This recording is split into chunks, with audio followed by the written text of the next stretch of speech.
안녕하세요.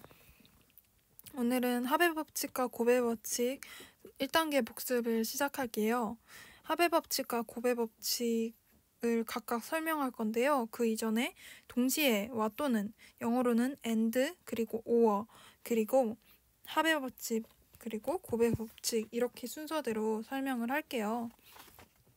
네, 그리고 고배법칙을 이야기할 때는 분류를 한다 이런 얘기도 덧붙여서 할 테니까 잘 들어주세요.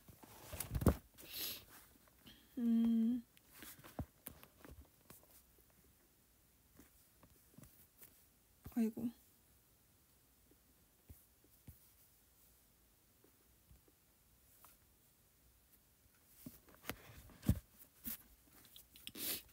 일단 수학 들어가서 5단계 복습, 1단계 복습으로 시작을 할게요. 이제 간단하게 목차 정도는 참고를 할게요. 또는 자, 여러분 and와 or가 있습니다. 근데 일단 합의 법칙은 아니죠. 고배 법칙부터 갈게요. 고배 법칙은 이제 and거든요. 일단 여기서 동시에라는 말에 이제 주목할 필요가 있습니다.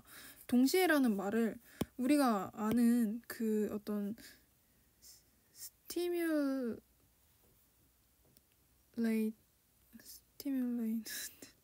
영어 단어가 갑자기 좀 헷갈린데 시뮬레이슬링? 뭐라고 하지? 네, 아무튼 그 단어의 뜻과는 조금 다릅니다. simultaneously 맞네. simultaneously를 생각하기보다는 정말 이제 막 주사위와 동전을 동시에 던진다라고 했을 때 이 주사위 한 개와 동전 한 개를 뭐 손에 들고 이제 뭐 양손에 들든 한 손에 들든 동시에 던진다 이런 말이 아니라, 물론 그렇게 해도 동시에라는 말이 아주 틀린 것은 아니지만 여기서 말하는 동시에는 주사위와 동전을 던지는 일이 어떤 하나의 그냥 연속된 일이라는 거죠. 그냥 내가 해야 될 일이 있는데 그게 주사위 던지는 일과 동전 던지는 일이라서 주사위 던지고 나서 밥 먹고 샤워하고 친구랑 놀다 와서 동전 하나 던져도 그래도 이게 동시에라고 하는 거예요. 이 일을 이제 하나의 묶음으로 이제 수행을 했으니까요. 그러니까 이제 이 경우를 보자면 6가지라 그리고 2가지잖아요. 이제 상식적으로 앞면과 뒷면이 있겠죠. 그리고 주사위 6가지 면이 있고요. 그래서 이것과 이것을 이제 곱하는 겁니다. 근데 이 곱한다라고도 이제 이야기할 수 있지만 좀 더 이제 직관적으로 설명하면은 내가 해야 할 일이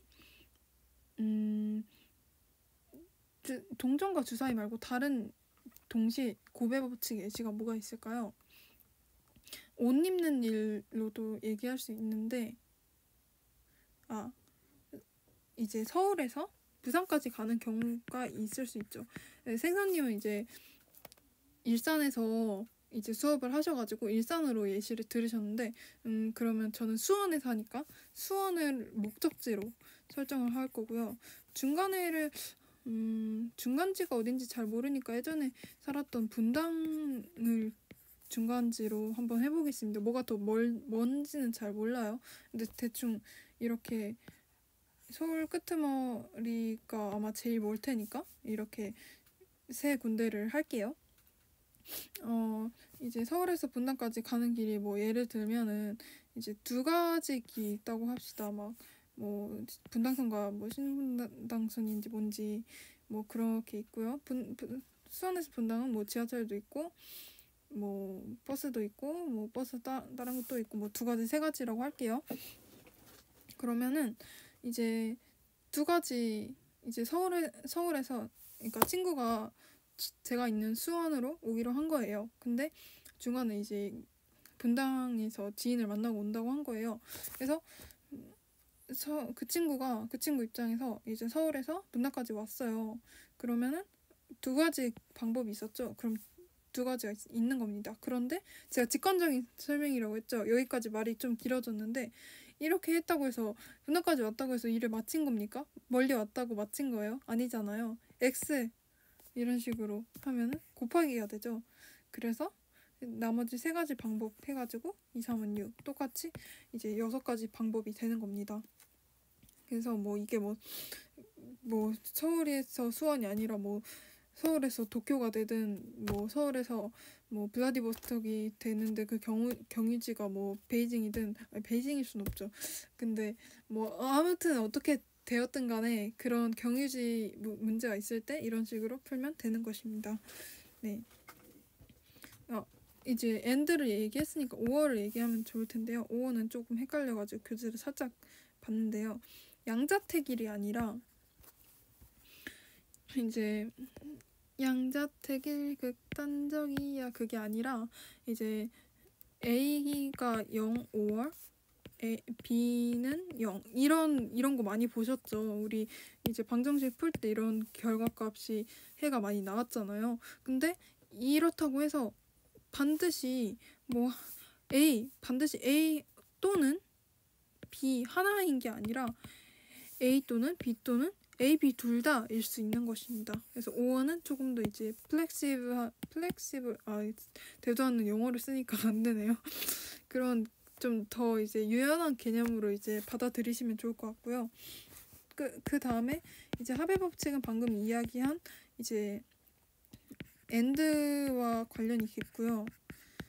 일이 아직 끝나지 않았을 때 이렇게 얘기할 수 있어서 옷 입는 걸로도 설명을 할 수가 있어요.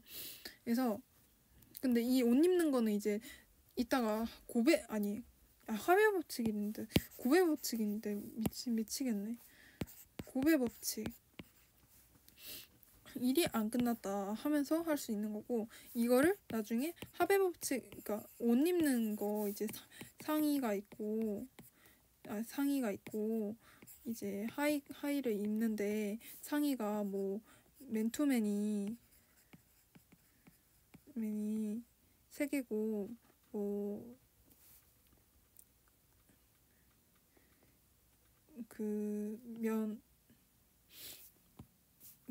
그냥 티셔츠가 5개고 그리고 뭐 면바지 2벌에 청바지 4벌이고 뭐 이런 식으로 했을 때는 이걸 더해가지고 할 수 있으니까 합의 법칙하고도 연관이 있거든요. 근데 이것도 게다가 뭐 이제 저고리 5벌 뭐 그리고 그 한복 바지 뭐 3벌 뭐 이런 식으로 해버리면 일단 케이스 분류까지 들어가게 돼가지고 이제 본격적으로 분류하게 되거든요. 거기다가 플러스 이제 양말을 신는 경우가 있고 버선을 신는 경우가 있고 여기서 단 정신이 멀쩡한 거예요. 그래서 이제 한복 바지에다가 맨투맨을 입는 그런 이상자는 아닌 거죠. 그래서 케이스 분류가 일어나고 그리고 이제 맨발인 경우도 있다라고 할 수가 있는 거죠. 이렇게 되면 합과 고배 법칙 둘 다 사용하게 되는데 일단 합의 법칙만 가지고 이야기하자면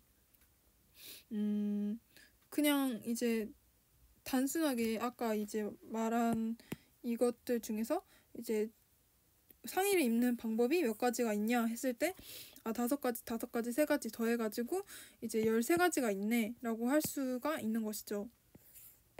그래서 이런 식으로 두 사건이 이제 동시에 일어날 수 없는 경우를 이제 합하면 되는 건데요.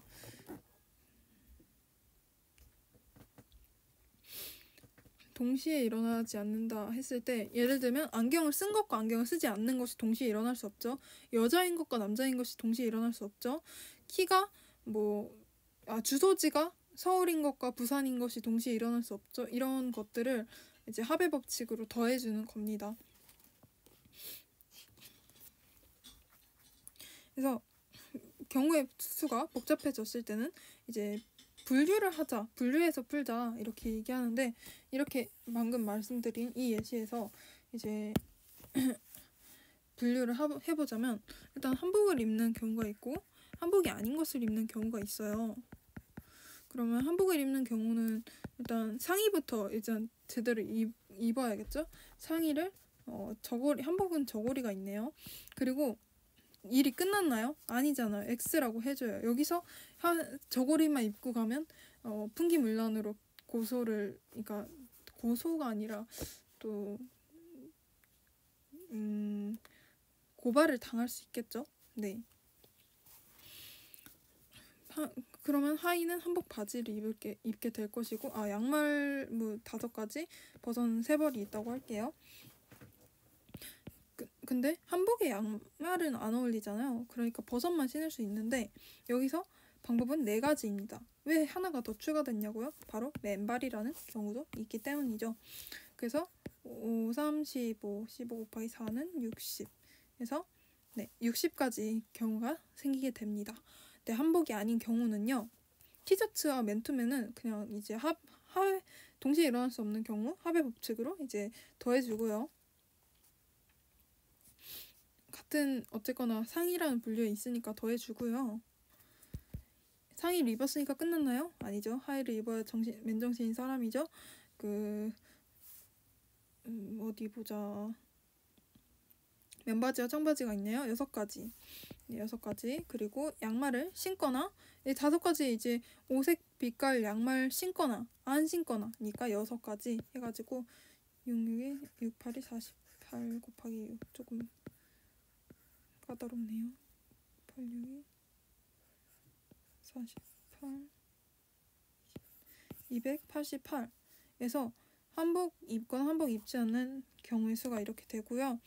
모두 합하면 348가지 어떤 경우의 수가 생기게 됩니다. 네, 감사합니다. 네, 빠뜨린 게 있어서 추가를 했는데요. 이제 고배 법칙 1번 문제와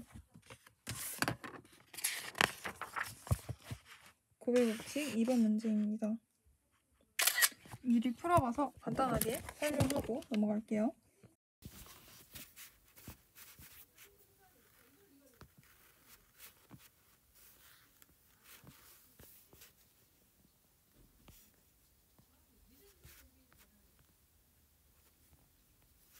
출입구가 5개인 방이 있다.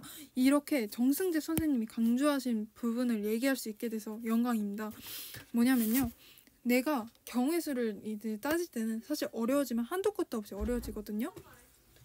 제가 이제 그 상황 속에 있다고 생각하시면 되는 겁니다. 출입구가 5개인 방이 있다. 출입구가 어떻게 5개나 있네요. 하나, 둘, 셋, 넷, 5. 이 방에 들어갔다가 나올 때 들어간 문과 다른 문으로 나오는 방법의 수를 구하시오 라고 써있네요. 일단 들어가야겠죠? 그럼 몇 가지 경우가 있죠? 5가지 경우가 있죠. 일이 끝났나요? 아니에요. 그냥 방 안에 들어가 있는 거잖아요. 나와야죠. 근데 나올 때는 몇 가지 경우죠? 문이 5개니까 5개냐고요? 아니잖아요. 내가 들어간 문 한 가지로는 나갈 수 없으니까 4가지가 되겠죠. 그러니까 5, 4, 20이 되는 겁니다. 네, 됐고요. 네, 이제 이렇게 생긴 도로망이 있습니다. A 지점에서 D 지점까지 가는 방법의 수를 구하시오. 단 동일한 지점은 두 번 지날 수 없다. 1위로 갔다가 1위로 가는 경우는 없는 겁니다. 아무리 다른 길로 경유했다고 하더라도요. 이렇게 가는 경우는 없는 겁니다. 동일한 한 지점은 한 번만 간다. 이것만 알고 계시면은 케이스가 4가지로 분류가 되는 걸 알 수 있는데요.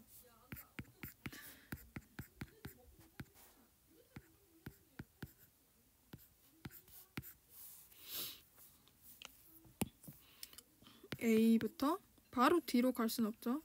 B를 경유해서 가는 D, 그리고 C를 경유해서 가는 D, 그리고 B를 갔다가 C를 중간에 들렸다가 가는 경우 A, B, C, D, 그리고 A에서 출발해 C로 먼저 갔다가 B를 들렸다가 D를 가는 경우 이렇게 되겠죠. 첫 번째 케이스부터 한번 볼게요. A에서 B로 가는 경우 두 가지. 안 끝났죠? D로 가는 경우 세 가지. 6가지가 되겠네요. C로 가는 두 번째 A에서 C로 가는 경우 세 가지. D로 가는 경우 두 가지. 마찬가지로 6가지입니다. A에서 B 두 가지, B에서 C 두 가지, C에서 D 두 가지, 8가지. A에서 C 세 가지, C에서 B 두 가지, B에서 D 세 가지, 18가지. 이 경우들을 다 이제 각각의 이제 동시에 만족시키는 것들을 이제 4가지를 구했으니까 이제는 다 더해주시면 됩니다. 그러면은 뭐가 나올까? 26, 32, 38, 38이 나옵니다. 네.